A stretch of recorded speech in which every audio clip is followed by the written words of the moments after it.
السلام عليكم ورحمة الله وبركاته. الحمد لله رب العالمين. اللهم صل على سيدنا محمد وعلى آل سيدنا ومولانا محمد. അള്ളാഹു സുബ്ഹാനഹു വതആല പരിശുദ്ധ റമദാനിൽ നാം ചെയ്യുന്ന ഇബാദത്തുകൾ മുഴുവനും കബൂലാക്കുമാറാവട്ടെ. അതിൻ്റെ പ്രതിഫലം നമുക്ക് ഇഹത്തിലും പരത്തിലും നൽകി അനുഗ്രഹിക്കുമാറാവട്ടെ. ആമീൻ യാ റബ്ബൽ ആലമീൻ.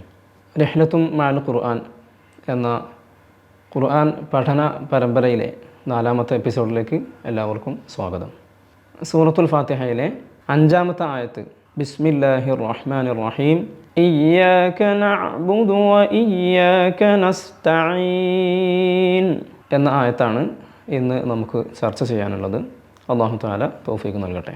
അല്ലാഹുവിൻ്റെ പരിശുദ്ധ നാമം ഉരുവിട്ട് അവിടുത്തെ എല്ലാ ബറക്കത്തും എല്ലാ നിഅമത്തും പ്രതീക്ഷിച്ചുകൊണ്ട് അള്ളാഹുവിൻ്റെ സിഫത്തുകൾ മുഴുവനും ഉരുവിട്ട് അള്ളാഹുവിനുള്ള എല്ലാ സ്തുതികീർത്തനങ്ങളും അർപ്പിച്ച് നാം സൂറത്തുൽ ഫാത്തിഹയിലെ മർമ്മപ്രധാനമായ ആയത്തിലേക്ക് ആണ് എത്തിയിട്ടുള്ളത്. സൂറത്തുൽ ഫാത്തിഹ പരിശുദ്ധ ഖുർആനിൽ ഓരോ സൂറത്തിലും പ്രത്യേക രഹസ്യം ഉണ്ട് എന്നാണ് മുഫസ്സിറുകൾ നമ്മെ പഠിപ്പിക്കുന്നത്.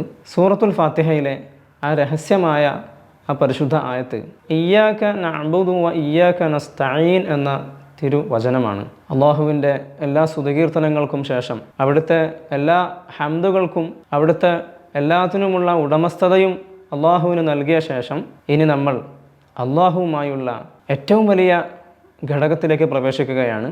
ത്വാഅത്ത്, അള്ളാഹുവിലേക്കുള്ള ഇബാദത്ത്. അതാണ് ഇയ്യാക നഅ്ബുദു എന്ന് തുടങ്ങുന്ന ആയത്തിൽ അള്ളാഹു സുബ്ഹാനഹു വതആല വിവരിക്കുന്നത്. ഞങ്ങൾ നിന്നെ മാത്രം ആരാധിക്കുകയും നിന്നോട് മാത്രം സഹായാഭ്യർത്ഥന നടത്തുകയും ചെയ്യുന്നു എന്ന് പ്രതിപാദിക്കുന്ന ഈ ആയത്തിൽ അല്ലാഹു സുബ്ഹാനഹു വതആല തൻ്റെ അനുഗ്രഹം, തൻ്റെ വാത്സല്യം സൃഷ്ടികളോട് എത്രമാത്രം കടപ്പെട്ടിരിക്കുന്നു എന്നുകൂടെ സൂചിപ്പിക്കുന്നുണ്ട്. ഇയ്യാക എന്നാൽ അല്ലാഹുവെ അങ്ങയോട് മാത്രമാണ്, അങ്ങേക്ക് മാത്രമാണ് നഅ്ബുദു ഞങ്ങൾ ആരാധിക്കുന്നത്, ഞങ്ങളുടെ ആരാധന മുഴുവനും അങ്ങേക്ക് മാത്രമാകുന്നു. വ ഇയ്യാക അള്ളാഹുവെ നിന്നോട് മാത്രമാണ് നസ്തഈൻ ഞങ്ങളുടെ സഹായാഭ്യർത്ഥന മുഴുവനും. അള്ളാഹുവിനോട് മാത്രമാണ് എല്ലാ ഇബാദത്തുകളും, അള്ളാഹുവിന് മാത്രമാണ് എല്ലാ സഹായാഭ്യർത്ഥനയും. ഭൂമിലോകത്താവട്ടെ, ഭൂമിലോകത്തുള്ള സഹായാഭ്യർത്ഥനകൾ പരസ്പരമുള്ള സംസാരങ്ങളാവട്ടെ, പരസ്പരമുള്ള വ്യക്തികൾക്കിടയിലുള്ള സഹായാഭ്യർത്ഥനകളാവട്ടെ, ഇതിൻ്റെ എല്ലാം മടക്കം, അതിൻ്റെ എല്ലാം ഉടമസ്ഥത അത് അള്ളാഹുവിന് മാത്രമാണ്. എല്ലാ സഹായത്തിൻ്റെയും എല്ലാ ഇബാദത്തിൻ്റെയും അർഹത അത് അള്ളാഹുവിന് മാത്രമാകുന്നു എന്നതാണ് ഈ ആയത്തിൻ്റെ ആകെ സാരം. പരിശുദ്ധ ഖുർആനിൽ സൂറത്തുൽ ഫാത്തിഹയിൽ നാം ഇതുവരെ ഓതി വന്ന ആയത്തുകളൊക്കെ അള്ളാഹുവിൻ്റെ സ്തുതികീർത്തനങ്ങൾ, അള്ളാഹു റഹ്മാനും റഹീമുമാണ്, അള്ളാഹു മാലിക് യൗമിദ്ദീനാണ്, പ്രതിഫല ദിവസത്തിൻ്റെ ഉടമസ്ഥനാണ്, ഇങ്ങനെയൊക്കെ അള്ളാഹു അവൻ ഇങ്ങനെയൊക്കെ ഉപയോഗിച്ചു വന്നു. ഈ ആയത്തിൽ ഇയ്യാക എന്ന് വെച്ചാൽ പരസ്പര അഭിമുഖ സംഭാഷണമാണ് നടക്കുന്നത്. ഇയ്യാക നിന്നോട് മാത്രം, അല്ലെങ്കിൽ നിനക്കു മാത്രമാണ്. ഇവിടെയാണ് ഒരു സൃഷ്ടിയും ഒരു സൃഷ്ടാവും തമ്മിലുള്ള ആ അഭേദ്യമായ ബന്ധം സൂചിപ്പിക്കുന്നത്. പരിശുദ്ധ ഖുർആനിൽ അല്ലാഹു സുബ്ഹാനഹു വതആല നമ്മെ പഠിപ്പിക്കുന്നു, വഇദാ സഅലക ഇബാദി അന്നി ഫഇന്നി ഖരീബ്. അങ്ങയോട് എന്നെ സംബന്ധിച്ച് അല്ലാഹു സുബ്ഹാനഹു വതആല പറയുകയാണ്, എന്നെ സംബന്ധിച്ച് ആരെങ്കിലും ചോദിക്കുകയാണെങ്കിൽ, എൻ്റെ അടിമകളിൽപ്പെട്ട ആരെങ്കിലും ചോദിക്കുകയാണെങ്കിൽ ഫഇന്നി ഖരീബ്, ഞാൻ ആ ചോദിക്കുന്ന ആളുടെ അടുത്തു തന്നെയുണ്ട്. അപ്പോൾ സൃഷ്ടാവ് സൃഷ്ടിയുടെ സമീപസ്ഥനാണ് എല്ലാ സമയത്തും എല്ലാ അവസ്ഥയിലും. അപ്പോൾ ചോദിക്കുന്ന സമയത്ത് അഭിമുഖ സംഭാഷണമായാണ് ചോദിക്കുന്നത്.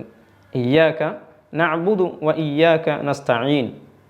ഇനി ഇവിടുന്ന് അങ്ങോട്ടുള്ള ആയത്തുകളാണ് ഈ സാമീപ്യത്തിന് ശേഷം ഇസ്ലാം ദീനിൽ മുഖ്യ ഘടകമായ ചില ചോദ്യങ്ങളുള്ളത്. അതിനു മുന്നേ നാം ഓതി വെച്ച ഈ പരിശുദ്ധ ആയത്തിലെ തജ്വീദിലേക്ക് നമുക്ക് പ്രവേശിക്കാം. ഇയ്യാക, ഒന്നാമത്തെ അക്ഷരം ഹംസാണ്.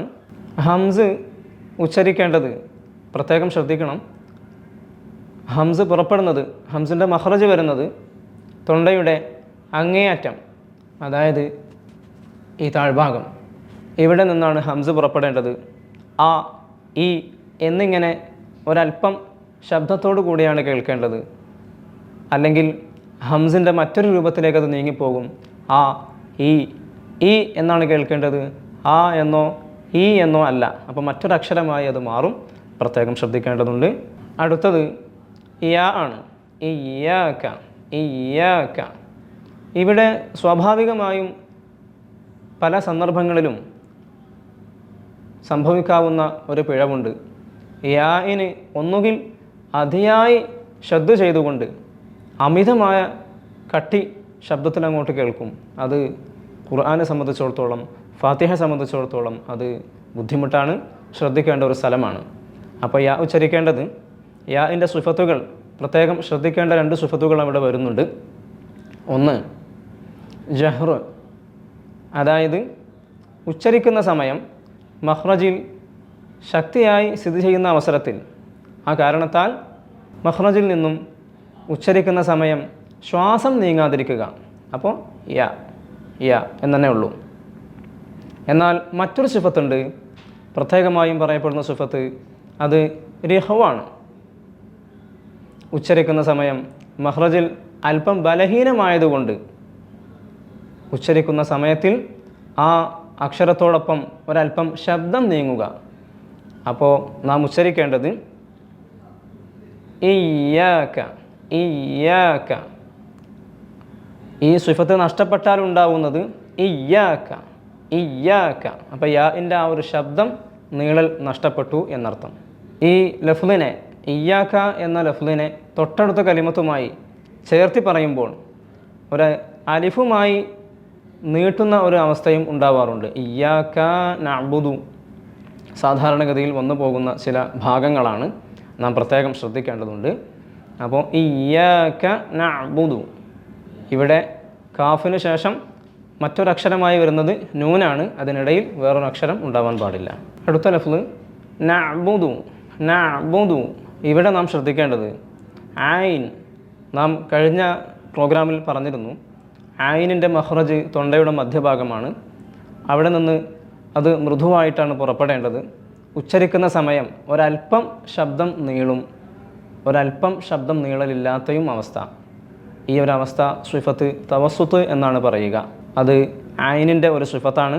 അപ്പോൾ സുക്കൂനായി വരുന്ന ഈ ഐനിന് നാം ഉച്ചരിക്കുന്ന സമയം സാധാരണഗതിയിൽ സംഭവിക്കാവുന്ന ഒരു തെറ്റ്, ഇവിടെ ഈ തവസ്സുത്ത് നഷ്ടപ്പെടുക, എന്നിട്ട് നഅ്ബുദു, നഅ്ബുദു ഇങ്ങനെ ഓതാറുണ്ട്. അത് ഐനിൻ്റെ സിഫത്ത് നഷ്ടപ്പെടും, ഫാത്തിഹയുടെ ഒരു പരിപൂർണതയ്ക്ക് അത് കോട്ടം സംഭവിക്കും. അപ്പോൾ ഓതേണ്ടത് ആ തവസ്സുത്ത് എന്ന സിഫത്തോടുകൂടെ ഇയ്യാക നഅ്ബുദു, നഅ്ബുദു. ആ ഐൻ എന്ന അക്ഷരം അത് മഖ്റജിൽ നിന്നും ഒരല്പം ശബ്ദം നീളലോടുകൂടെയാണ് പുറപ്പെടേണ്ടത്. വ ഇയ്യാക, നമ്മൾ ആദ്യം പറഞ്ഞതുപോലെ തന്നെ ഇയ്യാക ശ്രദ്ധിക്കേണ്ടത് തന്നെയാണ്. ഇവിടെ നഅ്ബുദു വ ഇയ്യാക, ഇത് 2 ലഫ്ലുകളും തമ്മിൽ കൂട്ടി ഉച്ചരിക്കുമ്പോൾ സംഭവിക്കാവുന്ന ഒരു തെറ്റ്, നഅ്ബുദു വ ഇയ്യാക, ഇയ്യാക നഅ്ബുദു വ ഇയ്യാക ഇങ്ങനെയും കേൾക്കപ്പെടാറുണ്ട്, ശ്രദ്ധിക്കേണ്ടതുണ്ട്. ഇയ്യാക നഅ്ബുദു വ ഇയ്യാക, നഅ്ബുദു വ തൊട്ടടുത്ത അക്ഷരം ഫതഹുള്ള വാവാണ്. നസ്തഈൻ, അവിടെ കസറുള്ളൊരു ഐൻ കൂടെ വരുന്നുണ്ട്. അവിടെയൊക്കെ ഐൻ മാറി ഹംസ ആവുന്നതോ അല്ലെങ്കിൽ യാ ആയി മാറുന്നതോ ഒക്കെ പ്രത്യേകം ശ്രദ്ധിക്കേണ്ടതുണ്ട്. ഇയ്യാക നഅ്ബുദു വ ഇയ്യാക ഇങ്ങനെ നീട്ടി നീട്ടി ഉച്ചരിക്കുന്ന ഭാഗം വന്നാൽ അത് നിസ്കാരത്തെ കൂടെ ബാത്തുലാക്കും. നിസ്കരിക്കുന്ന സാഹചര്യത്തിൽ അള്ളാഹുവിന് ഹംദുകളും അവിടുത്തെ എല്ലാ നിഅമത്തുകൾക്കും സ്തുതികീർത്തനങ്ങൾ അർപ്പിക്കുകയും എല്ലാ ഇബാദത്തുകൾക്കും അർഹത അത് അള്ളാഹുവിന് മാത്രമാണെന്ന് നാം അള്ളാഹുവിൽ അർപ്പിക്കുകയും എല്ലാം കഴിഞ്ഞ ശേഷം ഇനി ഓരോ മനുഷ്യനും അത്യന്താപേക്ഷിതമായ കാര്യത്തിലേക്ക് കടക്കുകയാണ്. മനുഷ്യന് ശാശ്വതമായ നിലനിൽപ്പിന് ഏറ്റവും അത്യന്താപേക്ഷിതമായ ഒരു കാര്യമാണ് അള്ളാഹുവിൻ്റെ ഹിദായത്ത് എന്നത്. ആ ഹിദായത്തിനെ ചോദിക്കലാണ് ഈ പരിശുദ്ധ ആയത്തിലൂടെ ലക്ഷ്യമിടുന്നത്. സ്വാഭാവികമായും ചിന്തിക്കാവുന്ന ഒരു സംശയം ഇവിടെ ബാക്കി നിൽക്കുന്നു. നമ്മളെല്ലാം അള്ളാഹുവിൻ്റെ ആ സന്മാർഗത്തിലായിരിക്കെ പിന്നീട് എന്തിനാണ് ഇങ്ങനെ ഒരു ഹിദായത്തിനെ ചോദിക്കുന്നത്? അത് അള്ളാഹു സുബ്ഹാനഹു വ തആല ആ ചോദ്യത്തിലൂടെ സത്യവിശ്വാസികളായ നമ്മൾക്ക് സന്മാർഗം സിദ്ധിക്കുക എന്ന ഈ വലിയ കാര്യം അത് ജീവിതാന്ത്യം വരെ നിലനിൽക്കുക എന്ന ലക്ഷ്യത്തോടു കൂടെയാണ്. അതിനുവേണ്ടിയാണ് സത്യവിശ്വാസികളായ നമ്മൾ വീണ്ടും ഹിദായത്തിനെ ചോദിക്കുന്നത്. ഹിദായത്ത് എന്നാൽ സന്മാർഗ ലഭ്യത, സന്മാർഗത്തിലേക്ക് നാം ഉൾക്കൊള്ളൽ. സത്യവിശ്വാസിയെ സംബന്ധിച്ചിടത്തോളം അവൻ്റെ ജീവിതത്തിൻ്റെ ഓരോ നിമിഷങ്ങളും അള്ളാഹുവിൻ്റെ ഹിദായത്തിന് വേണ്ടി ചോദിക്കുകയും അതിനുവേണ്ടി പ്രവർത്തിക്കുകയും ചെയ്യൽ അനിവാര്യമാണ്. ഇഹ്ദിന, അള്ളാഹുവെ ഞങ്ങളെ നീ ചേർക്കണേ, അസ്സുറാത്ത, ആ വഴിയിലേക്ക്, അൽ മുസ്തഖീം, ചൊവ്വായ ആ വഴിയിലേക്ക്, അള്ളാഹുവിൻ്റെ യഥാർത്ഥമായ സന്മാർഗ വഴിയായ ആ വഴിയിലേക്ക് നീ ഞങ്ങളെ ചേർക്കണേ എന്നതാണ് ഈ ആയത്തിൻ്റെ രത്നച്ചുരുക്കം. പ്രസ്തുത ആയത്തിലെ തജ്വീദിൻ്റെ ഹുക്മുകളിലേക്ക് നമുക്ക് പ്രവേശിക്കാം. പരിശുദ്ധ ഖുർആനിൽ പ്രസ്തുത ആയത്ത് നാം നോക്കുകയാണെങ്കിൽ നാം പാരായണം ചെയ്തതുപോലെയല്ല അവിടെ എഴുതിയത് കാണാൻ സാധിക്കുക. എഴുത്തിൽ ഒരു അലിഫും പിന്നീടൊരു ഹാവുമാണ് കാണുക.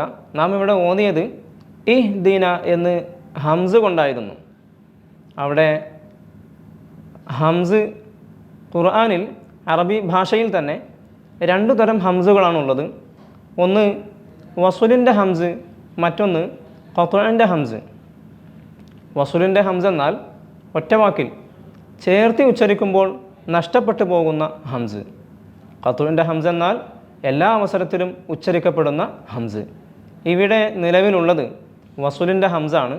തൊട്ട് മുന്നുള്ള ആയത്തുമായി പ്രസ്തുത ആയത്തിനെ ചേർത്തി ഓതുകയാണെങ്കിൽ ആ ഹംസ് നഷ്ടപ്പെട്ടു പോകും. ഇൻഷാ അല്ലാഹ് അതിനെ സംബന്ധിച്ച് വിശാലമായി നമുക്ക് പിന്നീട് സംസാരിക്കാം. ഇവിടെ വസുലിൻ്റെ ഹംസ ആണെങ്കിലും നാം ഈ ആയത്ത് മുതൽ തുടങ്ങി ഓതുന്നത് കൊണ്ട് ഈ ഹംസയെ പ്രത്യേകം ശ്രദ്ധിച്ചുകൊണ്ട് തന്നെ തഹ്ഖീഖായി തന്നെ ഉച്ചരിക്കേണ്ടതുണ്ട്. ഈ എന്ന് തന്നെ നാം ഉച്ചരിക്കണം. തൊട്ടടുത്ത അക്ഷരം ഹ ആണ്. ഹായിനെ സംബന്ധിച്ച് മുന്നേ നാം വിശദീകരിച്ചിട്ടുണ്ടായിരുന്നു. ഒന്നുകൂടി നമുക്ക് അത് കേൾക്കാം. ഹാ കേൾക്കുന്ന ആളുകൾക്ക് അതൊരു ബുദ്ധിമുട്ടായി തോന്നുന്ന വിധത്തിൽ അതിൻ്റെ ശബ്ദമോ കാറ്റോ പുറത്തേക്ക് വരാതെയാണ് ഉച്ചരിക്കേണ്ടത് എന്ന് നാം പറഞ്ഞിരുന്നു. പരിശുദ്ധ ഖുർആനിൽ ഇഹ്ദിന എന്ന് കാണാൻ സാധിക്കും. ഹായിനെ കൽഖലത്ത് വരാതെ ഇരിക്കാനും പ്രത്യേകം ശ്രദ്ധിക്കേണ്ടതുണ്ട്. സാധാരണഗതിയിൽ അവിടെ സംഭവിക്കാവുന്ന ചില പിഴവുകൾ നമുക്കൊന്ന് നോക്കാം. ഇഹ്ദിന, ഇഹ്ദിന ഇങ്ങനെ കേൾക്കാൻ സാധിക്കും. അപ്പോൾ ഹായിൻ്റെ ശബ്ദം കൽഖലത്തായി വന്നു. ഒരു പ്രകമ്പനം കൊണ്ടുകൊണ്ട് ഇഹ്ദിന അങ്ങനെ വരാൻ പാടില്ല. അതുപോലെ തന്നെ ഇഹ് ഇങ്ങനെ മുഴങ്ങുന്ന ശബ്ദവും അധികമായിട്ട് കാറ്റ് വരുന്ന ആ ശബ്ദവും വരാൻ പാടില്ല. മിതമായ നിരക്ക് ഇഹ്ദിന, ഇഹ്ദിന ഇങ്ങനെ കേൾക്കാവൂ. ഇതേ ലഫ്ലിൻ്റെ അവസാന ഭാഗം പരിശുദ്ധ ഖുർആനിൽ ഇഹ്ദിന എന്ന് കാണാൻ സാധിക്കും. ഒരലിഫ് നാം ചേർത്തി ഓതുന്ന അവസരത്തിൽ ആ അലിഫിനെ നഷ്ടപ്പെടുത്തി കളഞ്ഞുകൊണ്ടാണ് നാം ഓതേണ്ടത് ചില പ്രത്യേക സാഹചര്യങ്ങളാൽ. തൊട്ടടുത്ത അക്ഷരത്തിന് സുക്കൂന് വന്നു എന്ന കാരണത്താലാണ് ഈ അലിഫിനെ നാം കളയുന്നത് ചേർത്തി ഓതുന്ന അവസരത്തിൽ. അപ്പോൾ ഇഹ്ദിന സ്വിറാത്ത, ഇഹ്ദിന സ്വിറാത്ത ഇങ്ങനെ നൂനിന് ശേഷം നാ എന്ന് കേൾക്കാൻ പാടില്ല എന്നർത്ഥം. അടുത്തത് അസ്വിറാത്ത, സ്വാദാണ് ഉച്ചരിക്കുമ്പോൾ പുറത്തേക്ക് വരുന്നത്. എഴുത്തിൽ ലാമും അലിഫൊക്കെ ഉണ്ട്. നാം ഉച്ചാരണത്തിൽ വരുന്നത് സ്വാദാണ്. സ്വാദ് നാം ഒരു കാര്യം പ്രത്യേകം ശ്രദ്ധിക്കേണ്ടതുണ്ട്.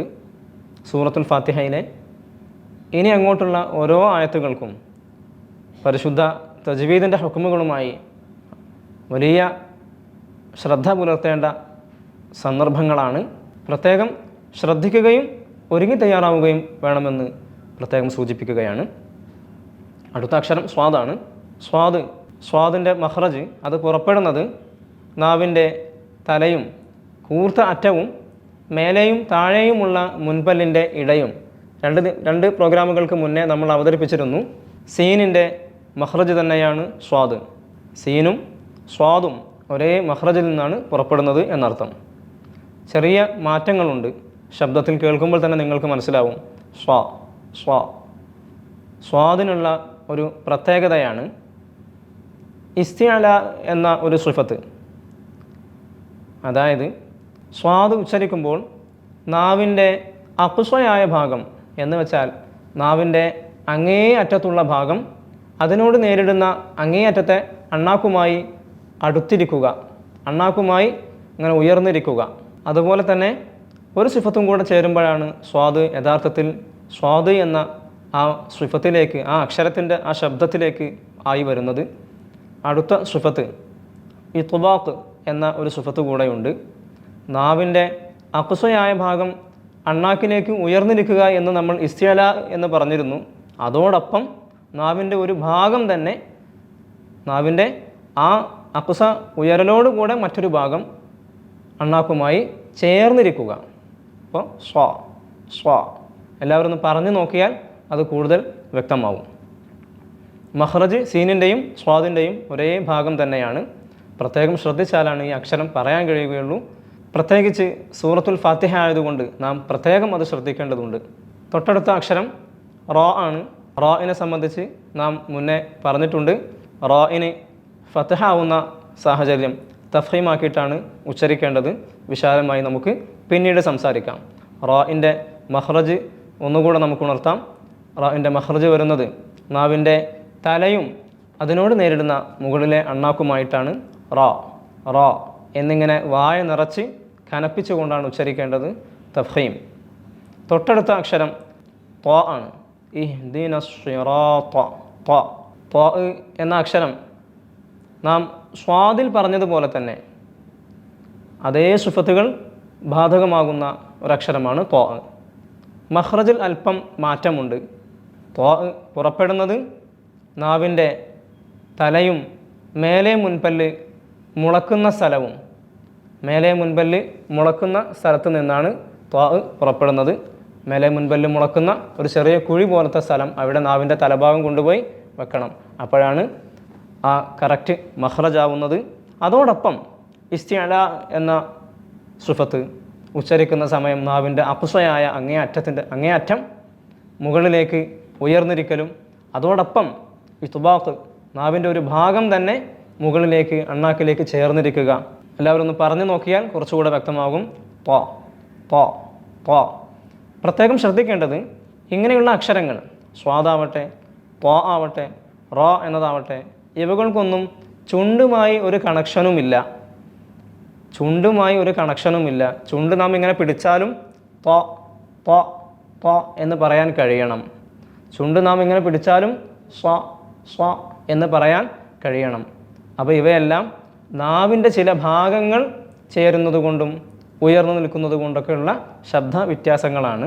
അപ്പോൾ ഇങ്ങനെയുള്ള വ്യത്യാസങ്ങൾ ഉൾപ്പെടുന്ന ചില കാര്യങ്ങളെയാണ് സിഫത്തുകൾ എന്ന് പറയുന്നത്.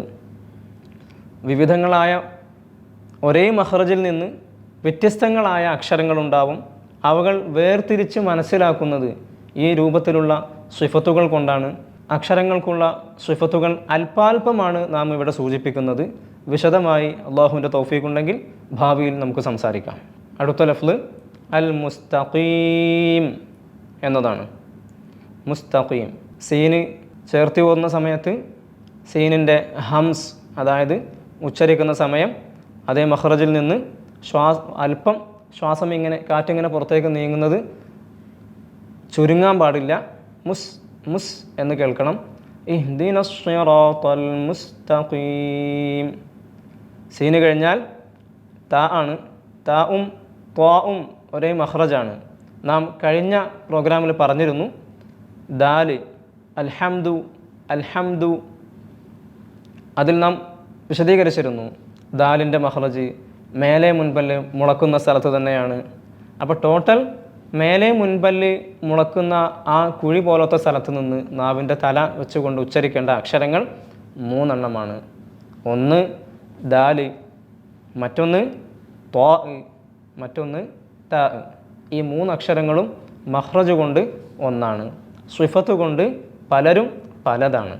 അതോരോന്നും നാം ഇവിടെ അവതരിപ്പിക്കുന്നതിൽ തന്നെ അല്പാൽപമായി പറഞ്ഞിട്ടുണ്ട്. കേട്ട് മനസ്സിലാക്കിയാൽ വളരെ വ്യക്തമാവും. തൊട്ടടുത്ത അക്ഷരം ഖാഫാണ്. ഖാഫ് നാം പറഞ്ഞതുപോലെ തന്നെ സ്വാദിനെ സംബന്ധിച്ചും ത്വാഇനെ സംബന്ധിച്ചും ഒക്കെ പറഞ്ഞതുപോലെ തന്നെ ഇസ്തിഅല എന്ന സിഫത്ത് ഖാഫിനുമുണ്ട്. ഉച്ചരിക്കുന്ന സമയം നാവിൻ്റെ അഖ്സയായ ഭാഗം അണ്ണാക്കുമായി ഉയർന്നിരിക്കുക. ഖ ഖ ഖ ഇങ്ങനെ പറഞ്ഞ് ശീലിക്കേണ്ടതുണ്ട്. അതിന് കെസറാണ് ഇവിടെ. അപ്പോൾ അൽ മുസ്തഖീം. ഇഹ്ദിനസ് സിറാത്തൽ മുസ്തഖീം. ഇവിടെ സംഭവിക്കാവുന്ന ഒരു പിഴവാണ് അൽ മുസ്തഖീം എന്നോടത്ത് താഇനെ ത എന്നൊക്കെ ആയും ത്വാഇൻ്റെ ശബ്ദത്തിലേക്കും മാറി വരുന്നത് ഒരു പതിവാണ്. അതുപോലെ തന്നെ മുസ്തഖീം എന്ന ഖാഫ് കാഫായി വരുന്നതും ഒരു പതിവാണ്. ഇത് രണ്ടും ശ്രദ്ധിക്കുകയും താഇനെ താ ആയും ഖാഫിനെ ഖാഫായും ഉച്ചരിക്കാൻ വേണ്ടി പ്രത്യേകം ശ്രദ്ധിക്കേണ്ടതുണ്ട്. റിഹ്ലത്തും മഅൽ ഖുർആൻ എന്ന പരിശുദ്ധ ഖുർആൻ പഠന പരമ്പരയിലെ ഇന്നത്തെ എപ്പിസോഡ് ഇവിടെ അവസാനിക്കുകയാണ്. സുപ്രഭാതം വെളിച്ചം യൂട്യൂബ് ചാനലിലൂടെ ഞങ്ങൾ അവതരിപ്പിക്കുന്ന ഈ പരിശുദ്ധ ഖുർആൻ പഠന പരമ്പര നിങ്ങളെല്ലാവരും അത് വീക്ഷിക്കുകയും അതിന് സപ്പോർട്ട് ചെയ്യുകയും വേണം. ഡിസ്ക്രിപ്ഷൻ ബോക്സിൽ നിങ്ങൾക്ക് ലഭിക്കുന്ന ചോദ്യങ്ങൾക്ക് നിങ്ങൾ ആൻസർ ചെയ്യുക. അതോടൊപ്പം നിങ്ങൾക്ക് ലഭിക്കാവുന്ന പുണ്യകർമ്മങ്ങളിൽ നിങ്ങൾ പങ്കാളികളാവുക. അല്ലാഹു സുബ്ഹാനഹു വ തആല നാം ഏവരെയും അനുഗ്രഹിക്കട്ടെ. അസ്സലാമു അലൈക്കും വറഹ്മത്തുള്ളാഹി വബറകാതുഹു.